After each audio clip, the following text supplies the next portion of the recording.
Hello students, good morning. बर्तमान आम पुणी थे आसीचे आउटे इम्पोर्टेंट वीडियो नहीं कि गोटे इम्पोर्टेंट लॉन्ग क्वेश्चन जहाँकि स्वाधीन देश रे शिक्षा चिंता MIL ओडियार प्रबंध सेक्शन स्वाधीन देश रे शिक्षा चिंता प्रबंधर गोटे इम्पोर्टेंट क्वेश्चन नहीं कि जहाँकि कौन अच्छी प्रचलित परीक्षा पद्धति संपर्क में प्राबंधिकों विचारधारा पठित प्रबंध अनुसरण रे उपस्थापन कर बा पठित प्रबंध अवलंबन रे आम देशर परीक्षा पद्धति और छात्र मानकर गुणात्मक मूल्य निर्धारण संपर्क में प्राबंधिकों मतामत सत्यता विचार कर। क्वेश्चन टी बहुत इंपोर्टेंट पिला माने ए वर्ष आसीबार संभावना रही। आमे जो सिलेक्टिव क्वेश्चन गुड़ाक आनीचे 2024 पाई या मध्य आमे गोटे बाछीचे। ओके, तो कौन रही किपरि भाव रे आमे लेखिबा सब गुड़ाक को कोटेशन आमे देबा सब गुड़ाक मु वीडियो रे कहिबी। ठीक अच्छे, चलो वीडियो टिके आरंभ करबा। प्रथमतः यार प्राबंधिक किए पिला माने गोलक बिहारी धल गोलक बिहारी धल तांको विषय टिके नाक लेखिबा। ओडिया प्रबंध साहित्य रचना क्षेत्र में प्राबंधिक गोलक बिहारी धल जड़े बलिष्ठ प्रतिभा। से तांकर गद्य सृष्टि शैली कौन अत्यंत सरल और हृदय ग्राही। से एकाधार रे विशिष्ट भाषा तत्वविद अनुवादक जीवनी और भ्रमण साहित्य स्रष्टा कौन से भाषा तत्वविद या तुम मन रख इम्पोर्टेंट लाइन अनुवादक जीवनी और भ्रमण साहित्य स्रष्टा एवं प्राबंधिक भाव रे तांकर प्रतिभार परिचय मिली थाए। ओके, देन कौन लिखिबो तांकर लेखा गुड़िक मध्य लिखिबो ध्वनि विज्ञान मनीषर भाषा और लंडन चिठी प्रमुख तांकर केतोटी बलिष्ठ कृति यही प्रतिभा को आकलन करी हुए। हेले ये जो आलोच्य प्रबंध स्वाधीन देशर शिक्षा चिंता यह केउठारु आसीची। यही प्रबंधटी लेखकों विचार आलोचना पुस्तकरू गृहीत। यह निश्चित भाव लिखिब स्वाधीन देशर शिक्षा चिंता प्रबंधटी लेखकों विचार आलोचना पुस्तकरू गृहीत। आलोच्य प्रबंध स्वाधीन देशर शिक्षा चिंता प्रबंध प्राबंधिक कौन कहते आम देशर परीक्षा पद्धति और छात्र मानकर गुणमूल्य निर्धारण संपर्क में मत व्यक्त करछंती एवं अति जुक्तियुक्त भाव रे ताको उपस्थापन करिछंती।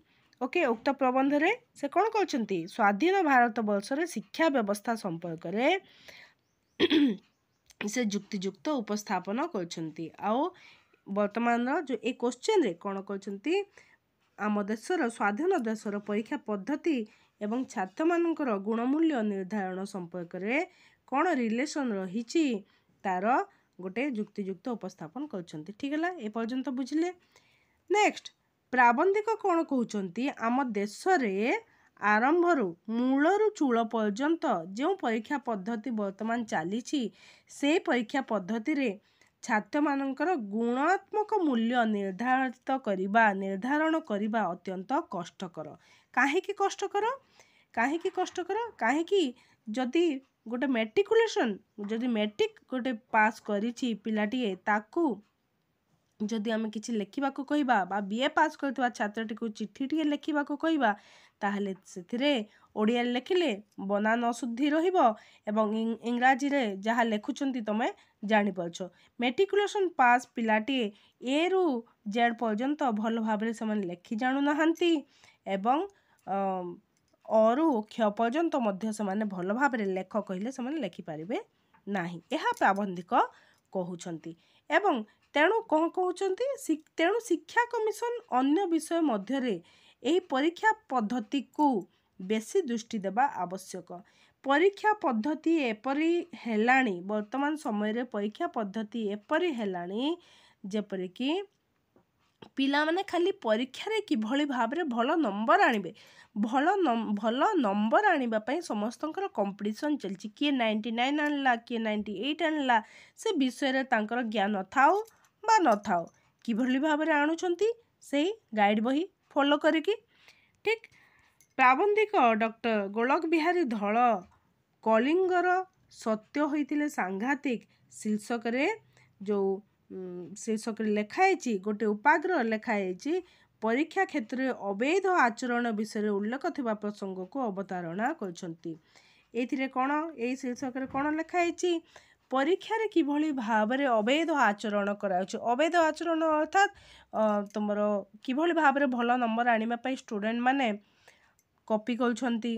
ठीक अछि टीचर माने तांको हेल्प मध्य करछंती माने बहु प्रकार तो माने स्टूडेंट माने तुम जानि पारथो कॉपी गुडाक किभली भाबरे हेइथाय। अवैध आचरण रो अर्थ एठारे कोन कहा जाउची। आजिकाली छात्र माने पाठ पढ़ा कथा जेतिकी जानु नांती सेतिकी काहा विषय जानछंती। परीक्षा किभली हेबो, परीक्षा रे की क्वेश्चन आसीबो, की क्वेश्चन आसीबो संभावना रहिछि ताहा तो तुमे माने भल भाबरे जानुछ नुह कि रे। एबे प्राथमिक परीक्षा पाई प्रश्नोत्तर बही बा एमबीडी बही जाको कहूचे गाइड बही टेस्ट पेपर प्रश्नोत्तर बही सबुठारु बेसी बही बिक्री हेउची। बही बिक्री जेतिकी होनी तुमर प्रश्नोत्तर बही सेतिकी बिक्री होची। नोट बही पढ़िवा द्वारा कौन हेई पारु नाही, मौलिक चिंतार स्फुरण संभव हेई पारु नाही। ओके प्राबंधिक आउ कौन कहउचंती जे प्राबंधिक कहउचंती पिलाटी जदि प्राथमिक स्कूल नोट बही पढ़ुची परीक्षा रे पास करिवार आधुनिक कौशल मान शिखुची बहीर ज्ञान अनुसंधान से करू नाही। से कौन कहउची प्रश्न गुड़िक केउठी रहिछि ताकू से खोजी बुलछि और तार समय नष्ट करूछि सेथिरे से ज्ञान अर्जन करि पारु नाही। टोटाल बहीटी को से पढ़ुनी जो पॉइंट को ताको इम्पोर्टेंट बोली खाली लागुछि से पॉइंट को से नोटेड कर दउछि। टोटाल बही रे कोन लेखाई टोटाल पाठर विषय वस्तुटी कोन से ओवरऑल जानुछि। डीपली जदि भितरु जदि ताको क्वेश्चन टी पचारा जाए ताहले से ताको भल भाबरे लेखि पारिबो नाही। ठीक अछि वर्तमान परीक्षार अवस्था संदेहजनक होई गलानी। परीक्षा केवल कौन होउची प्रश्नोत्तर बही बिक्री करिवार गोटे मात्र माध्यम होई जाइछि। यह व्यतीत अन्य कौनसी लाभ हेउ नाही। कौन होउची परीक्षा आसिला सिलेक्टिव क्वेश्चन पिला माननको देई दियो से माने टोटाल बही जे पढ़ी नांती से माने से क्वेश्चन माध्यम रे ही से क्वेश्चन माननको भरोसा करके टेस्ट पेपर को भरोसा करके से माने परीक्षा देबा पई जाईकी बसी जाउछंती जहा फल कि से माने संपूर्ण भाबरे फुल मार्क तो छाड़ तांकर टोटाल नॉलेज मध्य गेन ही पारु नाही। परीक्षा पद्धतिर एही दुर्बलता जोगु पाठर मूल्य कौन होउची कमी कमी जाउची। पिला मानकर ज्ञान वृद्धि होउची ना घटुची वृद्धि तळकु खसुची। प्राथमिक ठारू पीएचडी पर्यंत सबुठारे एही समान अवस्था। ओके वर्तमान शिक्षा व्यवस्था अधोगति रे चली यहाँ न रखिले कौन हम अवस्था धीरे धीरे शोचनीय हो पड़ो। शोचनीय हो गलानी पिला माने शोचनीय हो गलानी। भारत सरकार शिक्षा कमिशन बसई भारतीय परिस्थितिर निरीक्षण करुछंती एवं कौन से कनक्लूजन करछंती गुणात्मक मूल्यबोध कमी कमी जाइछि। शिक्षा रे गुणात्मक मूल्य नाही कमुछि यह जानुछंती हेले कौन करछंती वर्तमान तमे जानुछ कॉलेज गुड़िकरे स्कूल गुड़िकरे कौन चलीछि नुआ ओ प्रोग्राम माने पॉलिटिशियन ताकर कौन इलेक्शन जो पाख को आसीछि इलेक्शन रे किभली भाबरे से माने जितिबे तार दाव चलेछंती नुह कि आगे ए तो रहिला वर्तमान मु टिके नाको कहि दउची भीतर को पसी होउची। आगे मेट्रिकुलेशन पास करी लोके मजिस्ट्रेट काम चलाई नौथिले। आगर जो पूर्वर जो परीक्षा पद्धति शिक्षादान पद्धति किभली थिला मेट्रिकुलेशन पास कला लोक 10th क्लास पिला मजिस्ट्रेट काम चलाई नौथिले। हेले वर्तमान जो मैट्रिक पास पिला खड़ी को नुहे कि पेड़ी की नुहे अर्थात तमे तांको निजे टेस्ट करो पिला माननको निजे टेस्ट करो तमे निजे जो मैट्रिक पास करछंती तांको एबीसीडी लेखिबा को दियो तांकर ना जदि से माने लेखुछंती ताहले भी बनान शुद्धि रहउची।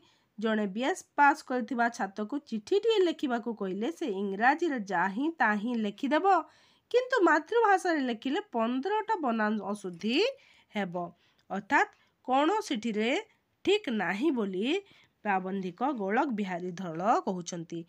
ଶିକ୍ଷା ଓ ପରୀକ୍ଷା ବ୍ୟବସ୍ଥାର ଏ କ'ଣ ହେଉଛି, ଏ ହେଉଛି ଅଧୋଗତି, ଏ ହେଉଛି ଚିନ୍ତାର ବିଷୟ। ଯଦି ଏପରି ରହିବ ତାହେଲେ ଆଗକୁ ଆହୁରି ଶୋଚନୀୟ ଅବସ୍ଥା ହୋଇ ପଡ଼ିବ।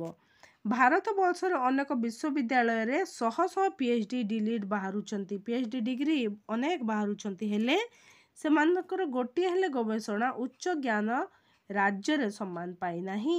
ତେଣୁ ପ୍ରାବନ୍ଧିକ କହୁଛନ୍ତି ଯେ ଶିକ୍ଷାକୁ ଆମ ବିଚାରରେ ଶେଷ ସ୍ଥାନ ନ ଦେଇ ଶୀର୍ଷ ସ୍ଥାନ ଦେଲେ ଏହି ଅବସ୍ଥାର ପରିବର୍ତ୍ତନ କେବଳ ଆଶା କରାଯାଇପାରେ। କ'ଣ ଶିକ୍ଷାକୁ କ'ଣ ଶୀର୍ଷ ସ୍ଥାନରେ ଦିଆଯିବା ଉଚିତ ସେ କହୁଛନ୍ତି। ଆଉ ଗୋଟେ କ'ଣ କହିଥିଲେ, ଥରେ ଜିଲ୍ଲା ପରିଷଦ ପରିଚାଳିତ କୌଣସି ଗୋଟିଏ ଆଞ୍ଚଳିକ ସଭାରେ ଆମର ପ୍ରାବନ୍ଧିକ ଲକ୍ଷ୍ୟ କରିଥିଲେ ଯେ ସେଠାରେ ବିଚାର ପାଇଁ ଯେତେ ବିଷୟ ଥିଲା ତହିଁରେ ଶୀର୍ଷରେ କ'ଣ ଥିଲା, ଶୀର୍ଷରେ ଥିଲା କୃଷି ବିଷୟ ଏବଂ ଶେଷରେ ଥିଲା ଶିକ୍ଷା। ଏ କ'ଣ ଥିଲା, ଏ ହେଉଛି ଶିକ୍ଷା ପ୍ରତି ଏ ଦୃଷ୍ଟିଭଙ୍ଗୀ ପାଇଁ ସରକାର ଯୋଜନା ପ୍ରସ୍ତୁତ କରିବା କଥା ଏବଂ ଶିକ୍ଷାକୁ ଉଚ୍ଚ ସ୍ଥାନରେ ଦେବା କଥା, ଶିକ୍ଷାକୁ ପ୍ରଥମେ ଦେଖିବା କଥା। କାହିଁକି ନା ଲୋକମାନେ ଅଶିକ୍ଷିତ ନିରକ୍ଷର ହୋଇଥିବାରୁ ଉନ୍ନୟନ କାର୍ଯ୍ୟ ଅନେକ ପଛରେ ପଡ଼ି ଯାଉଛି।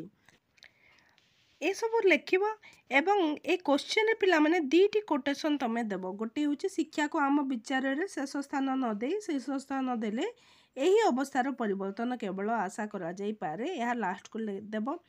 ଏବଂ ମାଟିକୁ ପାଗ କରି ସେଥିରେ ମଞ୍ଜି ପୋତିଲେ ଚଞ୍ଚଳ ଗଛ ଧରେ, କିନ୍ତୁ ପଡ଼ିଆ ଭୂଇଁରେ ଫସଲ ବୁଣିଲେ ଗୋରୁ ଚରି ଯାଆନ୍ତି। ଏହି କୋଟେସନ୍ଟିକୁ ମଧ୍ୟ ତମେ ଆଡ଼୍ କରିବ। ବା ଆଉଟିଏ କହୁଛି, ଲୋକମାନେ ଅଶିକ୍ଷିତ ନିରକ୍ଷର ହୋଇଥିବାରୁ ଉନ୍ନୟନ କାର୍ଯ୍ୟ ଅନେକ ପଛରେ ପଡ଼ିଯାଇଛି। ଆମ ଦେଶରେ ଉନ୍ନୟନମୂଳକ କାର୍ଯ୍ୟ ଅନେକ ପଛରେ ପଡ଼ିଯାଇଛି। କାହିଁକି ନା ଲୋକମାନେ ଅଶିକ୍ଷିତ ନିରକ୍ଷର ରହିଯାଉଛନ୍ତି। ସେମାନେ ପାଠ ପଢ଼ୁଛନ୍ତି ସତ, ହେଲେ ସବୁକିଛି ତାଙ୍କର ଜ୍ଞାନ ରହୁନାହିଁ। ସେମାନେ କେବଳ ପରୀକ୍ଷାଭିମୁଖୀ ହେଇଛନ୍ତି, ପରୀକ୍ଷାରେ କିଭଳି ଭାବରେ ଭଲ ମାର୍କ ଆଣିବେ, ଭଲ ନମ୍ବର ଆଣିବେ, ସେଥିପାଇଁ ସେମାନେ ତାଙ୍କର କମ୍ପିଟିସନ୍ ଚାଲିଛି। ପରୀକ୍ଷା କ୍ଷେତ୍ରରେ ଅବୈଧ ଆଚରଣ, ତାପରେ ତମେ ଲାଷ୍ଟକୁ କନକ୍ଲୁଡ଼ିଂ କରିବ। ଉପରୋକ୍ତ ସମୀକ୍ଷା ଅନୁଯାୟୀ ଆମ ଦେଶରେ ପରୀକ୍ଷା ପଦ୍ଧତି ଓ ଛାତ୍ରମାନଙ୍କର ଗୁଣାତ୍ମକ ମୂଲ୍ୟ ନିର୍ଦ୍ଧାରଣ ସମ୍ପର୍କରେ ପ୍ରାବନ୍ଧିକଙ୍କ ମତାମତ ସତ୍ୟତା ପ୍ରାଣିଧାନ୍ୟ। ପରୀକ୍ଷା କ୍ଷେତ୍ରରେ ଅବୈଧ ଆଚରଣ, ନୋଟ୍ ବହି ପ୍ରଚଳନ ଓ ବିଭିନ୍ନ ସ୍ତରରେ ପରୀକ୍ଷା ପ୍ରଚଳନରେ ଥିବା ତ୍ରୁଟି ଶିକ୍ଷା ବ୍ୟବସ୍ଥାକୁ କ'ଣ କରିଛି, ରୁଗ୍ଣ କରିଦେଇଛି। ତେଣୁ ଶିକ୍ଷା ବ୍ୟବସ୍ଥାରେ ଉନ୍ନତି ନ ଆଣିଲେ, ଶିକ୍ଷାକୁ ଶୀର୍ଷ ସ୍ଥାନ ଦିଆ ନଗଲେ ଏ ଅବସ୍ଥାର ପରିବର୍ତ୍ତନ ଆସିବା ସମ୍ଭବ ହେବ ନାହିଁ। ଓକେ, ଏହିପରି ଭାବରେ ଲେଖିବ, ସୁନ୍ଦର ଭାବରେ ଲେଖିବ। ଠିକ୍ ଅଛି, ଭାବୁଛି ଭଲ ଭାବରେ କ୍ୱେଶ୍ଚିନ୍ଟିକି ବୁଝିପାରିଥିବ। ଓକେ, ଏହାର ଆଉ ଗୋଟେ କ୍ୱେଶ୍ଚିନ୍ ମଧ୍ୟ ମୁଁ ଦେଇଥିଲି, ତାକୁ ମୁଁ କ'ଣ ପ୍ଲେଲିଷ୍ଟରେ ଆଡ଼୍ କରିଦେବି, ତମେ ଦେଖିନେବ। ଠିକ୍ ଅଛି ପିଲାମାନେ, ବର୍ତ୍ତମାନ ପାଇଁ ରହିଲି। ଧନ୍ୟବାଦ। ଜୟ ମାତା ଦି।